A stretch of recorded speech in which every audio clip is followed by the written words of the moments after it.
बदायूं जिले के चर्चित पर्सन डॉक्टर राकेश प्रजापति, जो कि समाजवादी पार्टी के निवर्तमान राष्ट्रीय सचिव युवजन सभा हैं, उनसे आज हमारे संवाददाता सचिन बाबू की सीधी वार्ता हुई, जिसमें उन्होंने कहा कि संविधान के अनुसार ओबीसी को सरकारी नौकरियों में मिलने वाले 27% आरक्षण में आखिर डकैती कौन डाल रहा है। उन्होंने सीधा बीजेपी पर तंज कसते हुए कहा कि प्रदेश सरकार अपनी मनमानी तरीके से संविधान का दुरुपयोग कर रही है। उन्होंने कहा कि दिल्ली में आपकी सरकार है, फिर भी ओबीसी को 27% आरक्षण के स्थान पर मात्र 4% आरक्षण की वरीयता दी गई। आपको ये वार्ता दिखाते हैं। नमस्कार साथियों, स्वागत है आपका हमारे साथ। आज मैं मौजूद हूँ, आपको एक ऐसी शख्सियत से रूबरू कराऊंगा जो किसी नाम व पहचान के मोहताज नहीं है। मेरे साथ मौजूद हैं डॉक्टर राकेश प्रजापति जी, जो निवर्तमान सपा से, समाजवादी पार्टी से राष्ट्रीय सचिव युवजन सभा के सचिव रह चुके हैं, जिनसे आज आपकी मुलाकात करेंगे। तो अभी सर, आपका स्वागत है हमारे चैनल में। धन्यवाद सभी साथियों का जी। तो सर, अभी एक ट्रेंडिंग में मामला चल रहा था, जो कि आरक्षण को लेकर, आरक्षण के विषय में था। कुछ इस प्रकार है कि उत्तर प्रदेश सरकार ने कुछ वैकेंसी निकाली है ग्राम पंचायत अधिकारी की, तो उसमें सर आपका क्या कहना है? ओबीसी के लिए किस प्रकार से मतलब देखा जा रहा है इस गवर्नमेंट में, तो क्या कहेंगे सर आप? ये वैकेंसी जो आई है उत्तर प्रदेश के एक विभाग है UPSSC जी, उस द्वारा ये विज्ञापन कल रात जारी हुआ है जी। इस विज्ञापन में उत्तर प्रदेश सरकार द्वारा 1468 पद विज्ञापित हुए हैं। 1468 पदों के हिसाब से पदों का बंटवारा अगर होना चाहिए तो लगभग 700 पद, 720 या 730 पद जो है सामान्य वर्ग को होना चाहिए। और 27% भारत के संविधान के हिसाब से 27% आरक्षण लागू है पिछड़ों के लिए।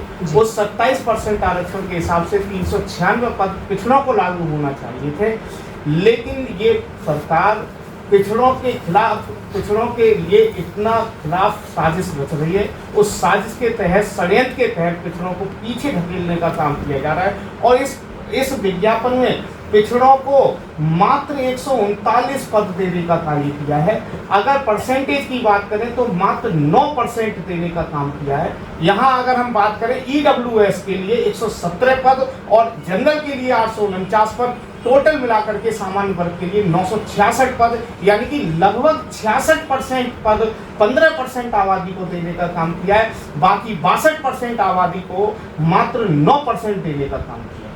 जी। तो सर, जैसे मान लीजिए जाए कि संविधान में ओबीसी के लिए 27% आरक्षण रखा गया है आपके अनुसार, और जो विज्ञापन जारी हुआ है तो उसमें आप 9% लगभग 1468 सीटों में से 139 सीट दी गई है ओबीसी के लिए। जी। देखिए, मैंने पहले ही बताया ना कि 1468 के हिसाब से अगर भारतीय संविधान की बात करें तो भारतीय संविधान और मंडल कमीशन के आयोग के आधार पर पिछड़ा वर्ग को जो मतलब 27% आरक्षण के हिसाब से 396 सीटें बनती हैं, लेकिन भारतीय जनता पार्टी सरकार पिछड़ों को पीछे ढकेलना चाहती है, फिर से वहीं ले जाना चाहती है। और इसमें पिछड़ों का भी दोष है। पिछड़े लोग, मैं ये देख रहा हूँ कि भारतीय जनता पार्टी में सैकड़ों की संख्या में उत्तर प्रदेश में विधायक हैं, सैकड़ों की संख्या में भारत में मंत्री हैं पिछड़े, सैकड़ों के हिसाब से राज्यसभा सांसद हैं, सैकड़ों के हिसाब से लोकसभा सांसद हैं पिछड़ों के, लेकिन एक भी पिछड़े नेता के मुंह से ये नहीं निकलता है कहाँ गए अनुप्रिया पटेल, कहाँ गए केशव प्रसाद मौर्य, कहाँ गए संजय निषाद, कहाँ गए जो है पिछड़ों के नेता, कहाँ गए केंद्र में बैठे हुए मंत्री जो पिछड़ों के ये हक जो मारे जा रहे हैं उन हकों के खिलाफ बोलने का काम नहीं करते। जी। तो सर, मतलब जैसे अभी ये जो विज्ञापन जारी हुआ है, तो इस विषय में आपने समाजवादी पार्टी के वरिष्ठ अधिकारियों से वार्ता हुई आपकी? जी, मेरी जब मैंने सुबह उठा था, क्योंकि ये विज्ञापन कल रात को आया है, और जैसे ही सुबह उठा, सुबह मैंने इस चीज़ को मुझे किसी के द्वारा भेजा गया। मैंने माननीय प्रदेश अध्यक्ष से प्रयास किया, लेकिन उनसे नहीं बात हो पाई। लेकिन मेरी राष्ट्रीय अध्यक्ष जी से, माननीय राष्ट्रीय अध्यक्ष जी अखिलेश यादव जी से सीधे बात हुई और उन्हें मैंने फोन के माध्यम से भी बात हुई और व्हाट्सएप पर उन्हें पूरा मैसेज जब दिया गया। और अभी मैंने थोड़ी देर पहले आपके इंटरव्यू से पहले मैंने देखा है कि समाजवादी पार्टी के पेज पर माननीय राष्ट्रीय अध्यक्ष जी ने इस मुद्दे को ट्विटर हैंडल के माध्यम से उठाया है। जी, तो जैसे सर अगर मान लिया जाए कि अगर इसके बावजूद भी अगर ओबीसी के लिए पूर्ण आरक्षण नहीं मिलता है तो आप क्या करेंगे? देखिए, हम लोग संघर्षवादी लोग हैं, समाजवादी लोग संघर्षवादी लोग हैं। मैं राष्ट्रीय प्रजापति महासभा के द्वारा प्रजापति समाज का प्रदेश अध्यक्ष भी हूं। मैं राष्ट्रीय प्रजापति महासभा के बैनर तले भी इस संघर्ष को लगातार सड़कों पर लड़ने का कार्य करूंगा। जिस प्रकार से पहले भी एक वैकेंसी आई थी लेखपाल की, उस लेखपाल की वैकेंसी में इन्होंने पिछड़ों को 0-0 पद दिए थे, लेकिन जब वहां से संघर्ष शुरू हुआ, जब ये ट्रोल होना शुरू हुए, जब इनके खिलाफ ट्रेंड शुरू हुआ, तो इन्हें बैकफुट पर आना पड़ा और लेखपाल की उस वैकेंसी को खत्म करना पड़ा। लेकिन अफसोस की बात है, इस प्रदेश में रोजगार पर बात नहीं होती, शिक्षा पर बात नहीं होती, इंफ्रास्ट्रक्चर पर बात नहीं होती, अच्छे संसाधनों पर बात नहीं होती। बात होती है ऐसी चीजों का जिनका कोई भी रोजगार से लेना देना नहीं है। आज तक उस लेखपाल वैकेंसी को उन्होंने फिर से लाने का भी प्रयास नहीं किया। देश में ये लोग कहते थे 2 करोड़ रोजगार, मैं पूछना चाहता हूं कहीं देश में बताइए 2 करोड़ तो छोड़िए 2 लाख रोजगार मिलने का कार्य किया गया हो।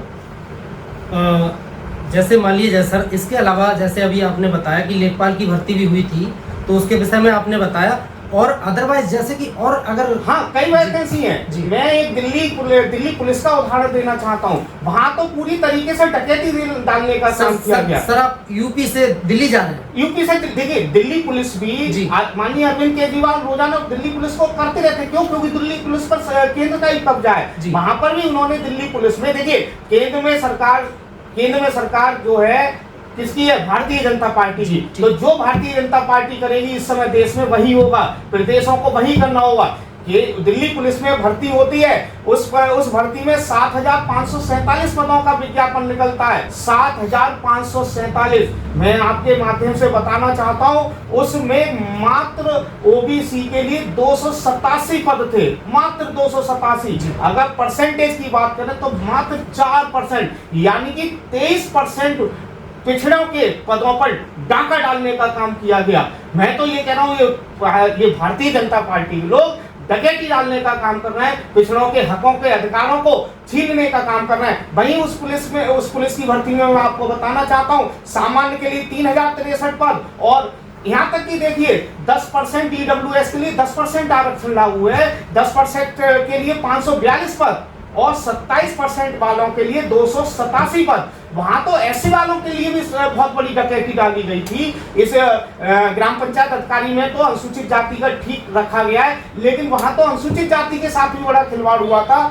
अनुसूचित जाति के लिए उस दिल्ली पुलिस की वैकेंसी में मात्र 872 पद थे। अगर प्रतिशत की बात करूं तो 11% थे, जबकि भारतीय संविधान 1931 की साइमन कमीशन के अनुसार पिछड़ों हमारे देश के अनुसूचित जाति और अनुसूचित जनजाति को 21 और 2% यानी टोटल मिलाकर के 23% आरक्षण देने का प्रावधान दिया गया है। लेकिन मात्र 11%, बाकी 12% का पर डकैती कौन डाल रहा है? अनुसूचित जाति का पिछड़े के 23% पर डकैती कौन डालने का काम कर रहा है? इस बात को आपके माध्यम से मैं अपने भारत देश की नहीं, उत्तर प्रदेश की सब जनता को कहना चाहूंगा, पिछड़ों को विशेष रूप से मैं एक बात और कहना चाहूंगा आपके माध्यम से। लोग पहले ये कहते थे कि समाजवादी पार्टी आती थी तो 27% आरक्षण पर यादवों का कब्जा हो जाता था। मैं मानता हूं कि सरकार थी, लेकिन यादवों का कब्जा इसलिए नहीं होता था। आज यादव हर चीज से मजबूत है, वो अपने बच्चों को पढ़ाते हैं, वो अपने बच्चों को दूध पिलाते हैं, वो अपने बच्चों को सुबह 4 किलोमीटर दौड़ाते हैं, इसलिए यादवों के बच्चे थोड़े आगे निकल रहे हैं। लेकिन मैं तो ये बात कहना चाहता हूँ, चलिए 27% आरक्षण था, 27% आरक्षण में 10% अकेले यादव ले जाते होंगे, लेकिन 17% में तो कुम्हार भी आता था, तेली भी आता था, नाई भी आता था, श्रीवास्तव भी आता था, राजभर भी आता था, बिंद भी आता था, निषाद भी आता था, लेकिन साकी भी आता था, कुशवाहा भी आता था, सैनी भी आता था। लेकिन आज मैं पूछना चाहता हूं, हमारा 27% आरक्षण वही 4% दिया, हमारा 27% आरक्षण यही 10% गया, तो उस 10% में कौन कौन आएगा? तो पिछड़ों का जो हक मारा जा रहा है वो बहुत मारा जा रहा है। इसलिए मैं निवेदन करना चाहता हूँ, ऐसी सरकार के खिलाफ आंदोलन होना चाहिए। सर, ये आपने जो कहा, आपको लगता है कहीं ना कहीं संविधान के साथ भी छेड़खानी हो रही है? बिल्कुल, संविधान के साथ तो छेड़खानी लगातार हो रही है। देखिए, इस देश में जब से कांग्रेस पार्टी थी, ईडी सीबीआई का प्रयोग जिस तरीके से भारतीय जनता पार्टी ने किया, पिछली किसी भी सरकार ने इस तरीके का प्रयोग नहीं किया। कांग्रेस पार्टी ने अपनी कई सरकार को बर्खास्त करने का काम किया था, कई सरकारों को। आज भारतवर्ष के अंदर 15 राज्यों से भारतीय जनता पार्टी जा चुकी है, 15 राज्यों से। अभी कर्नाटका, हिमाचल प्रदेश, पुरानी पेंशन के नाम पर अभी हिमाचल प्रदेश और कर्नाटक पर गए हैं, और 2 प्रदेशों इन्होंने जानबूझ करके छीने। सभी को पता है कि जो मतलब जनादेश गया था मध्य प्रदेश में, वो कांग्रेस के साथ था, लेकिन वहां पर खरीदने विधायकों को खरीद करके वहां पर जो कमलनाथ जी हैं उनकी सरकार को गिराने का काम किया। महाराष्ट्र में भी जनादेश भारतीय जनता पार्टी के साथ नहीं था, वहां पर भी शिवसेना के साथ था। तो अब आप ये मान लीजिए, भारतवर्ष के अंदर 28 प्रदेशों में 18 प्रदेशों में इनकी सरकार जा चुकी है, और सीधे सीधे ये समझिए दक्षिण से सफाया होना शुरू हो गया है। सर, अगर हम बात करें शिक्षा और युवाओं के क्षेत्र में, तो आप उस विषय में क्या कहना चाहेंगे? देखिए, मुझे बड़ा अफसोस होता है, मैं जब सो करके उठता हूँ, मैं अंधविश्वास और पाखंडवाद के खिलाफ भी थोड़ा बोलता हूँ, आपने देखा होगा। क्योंकि मुझे दुख इस बात का होता है कि जो हमारे युवा को पढ़ने की ओर ध्यान देना चाहिए, वो आज पाखंडवाद में, और आज सुबह से एक ट्रोल जो हो रहा है, ये मैसेज इसीलिए ट्रोल ज्यादा हो रहा है। आज सभी पिछड़ों से एक ही बात कर रहे हैं, आप घंटा बजाओ मंदिर में जा करके। पिछड़ों को घंटा बजाने का ही काम है, क्योंकि पिछड़े अपने हक और अधिकार को भूलते जा रहे हैं कि हमारा अधिकार कहाँ है, संविधान ने हमें क्या दिया, संविधान की क्या ताकत है, पिछड़ों को समझ में नहीं आ रहा है। तो शिक्षा एक महत्वपूर्ण कड़ी है। मैं हर युवाओं को, हर पिछड़े वर्ग के लोगों से, अनुसूचित जाति के लोगों से, दबे कुचले लोगों से, शैक्षणिक आर्थिक आधार पर जो लोग पिछड़े हुए हैं, चाहे वो कोई भी हो, मैं उनसे निवेदन यही करता हूँ, करबद्ध निवेदन करता हूँ कि अपने बच्चों को शिक्षित करें, क्योंकि शिक्षा ही वो चीज है जो आदमी को दहाड़ने का काम करती है। जी। जैसे सर, शिक्षा की अगर हम बात करें, तो बाबा साहब डॉक्टर भीमराव अम्बेडकर ने भी कहा था कि शिक्षा वो शेरनी का दूध है जो जितना पिएगा उतना दहाड़ेगा। तो कहीं ना कहीं मुझे लगता है कि आप संविधान को लेकर ही चलते हैं, जैसे कि युवाओं को लिए लेकर, शिक्षा के लिए लेकर। अभी हमारी बात हो रही थी कि मतलब पिछड़ों को 27% आरक्षण ना दे करके मतलब उनका आरक्षण कम कर दिया गया था। देखिए, डॉक्टर भीमराव अम्बेडकर वो महान व्यक्ति थे, जिन महान व्यक्ति के बारे में जो कहा जाए वो कम है। वो भारतवर्ष के एकमात्र ऐसे व्यक्ति थे जो जब देश आज़ाद नहीं हुआ था तब उन पर इतनी डिग्रियां थी जितनी डिग्रियां आज तक किसी पर नहीं है। 9 भाषाओं का उन्हें ज्ञान था।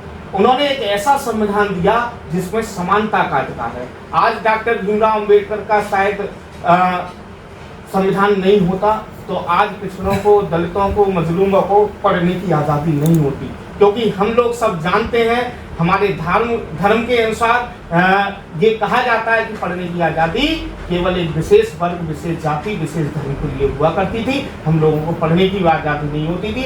ये देश संविधान से चलता आया है, संविधान से चलता रहेगा। संविधान में जिसकी आस्था है वो संविधान की रक्षा करने के लिए चाहे कुछ भी करना पड़े, संविधान की रक्षा करेंगे। जी, तो बहुत अच्छा लगा सर आपसे मिलके।